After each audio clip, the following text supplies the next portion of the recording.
পোস্ত দিয়ে ডাঁটার চচ্চড়ি একদম ঘরোয়া রেসিপি। চলো বানিয়ে ফেলি। আমি ডাঁটা আর আলুগুলোকে ঠিক এইভাবে বানিয়ে ফেলেছি। এবারে কড়াইতে 2 ঢাকনা তেল দিয়ে সুন্দর করে কালো জিরে দিয়ে কিছু কাঁচা লঙ্কা ফোড়ন দিয়ে দিলাম। তারপরে আলুগুলোকে দিয়ে সুন্দর করে হালকা ভেজে নিয়ে আমি লবণ আর হলুদ, চিনি একটু করে দিয়ে রাখলাম, দিয়ে আরেকটু নাড়াচাড়া করে নিলাম। এবারে ডাঁটাগুলোকে দিয়ে দিলাম। সুন্দর করে ডাঁটাগুলোকে দিয়ে আমি নাড়াচাড়া করে তেল, লবণ, হলুদ যাতে এতে ঢুকে যায়।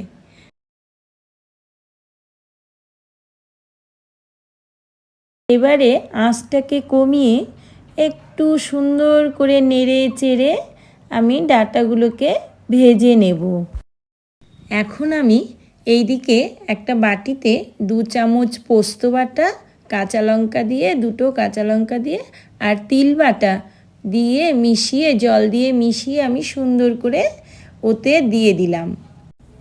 এবারে ধীরে ধীরে এই মশলাটাকে শুকিয়ে নিয়েই রেডি হয়ে গেল আমার পোস্ত বাটা চচ্চড়ি। লাস্টে সর্ষের তেল দিয়ে নামিয়ে পরিবেশন করলাম।